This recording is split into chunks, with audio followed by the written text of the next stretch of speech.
Lino Ventura, qui est à l'affiche du film Adieu poulet diffusé ce vendredi 20 octobre sur France 5, a vécu un accident qui a considérablement changé sa vie. Sans cela, il ne serait probablement pas devenu le monstre sacré du cinéma français que l'on admire tous encore aujourd'hui. Avant de s'affirmer comme l'un des tout meilleurs acteurs de l'histoire du cinéma français, Lino Ventura, a retrouvé ce vendredi 20 octobre sur France 5 dans Adieu poulet, brillait dans un tout autre domaine. En effet, débarqué d'Italie en France en 1926 pour y rejoindre son père, il finit par découvrir la lutte gréco-romaine. Il avait avant cela enchaîné des métiers de groom, mécano ou employé de bureau, note de la rédaction. Une activité qui lui permet notamment à l'époque de rencontrer beaucoup de compagnons d'armes. Il se retrouve alors engagé dans l'armée italienne au début de la Seconde Guerre mondiale, avant de revenir avec la volonté de devenir une vedette de la lutte. C'était un vindicatif, un teigneux. Souvent, ses combats viraient à la grosse bagarre, racontait Claude Brenachot pour le supplément de l'équipe. Lino Ventura multiplie les victoires, notamment grâce à sa prise de la manchette.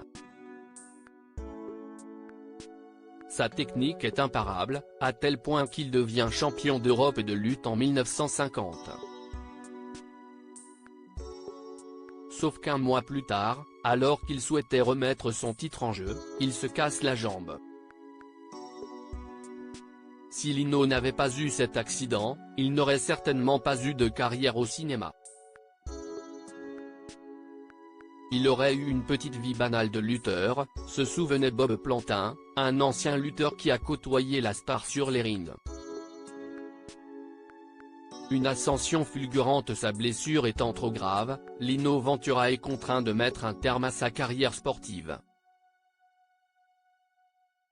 Il lance une affaire de commerce de vêtements pour enfants avec sa femme Odette, qu'il a épousée en 1942 et avec qui il aura 4 enfants, Mylène, Laurent, Linoda et Clélia, avant que sa rencontre avec le réalisateur Jacques Becker ne change sa vie.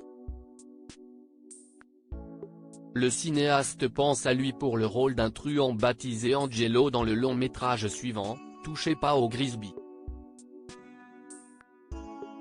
Il passe une audition et séduit toute l'équipe. La suite, tout le monde la connaît.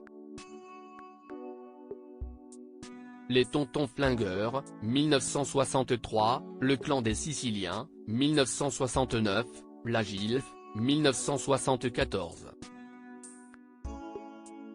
Lino Ventura, qui pour rappel est décédé le 22 octobre 1987 à Saint-Cloud, a brillé dans des films qui sont aujourd'hui considérés comme des classiques du cinéma français.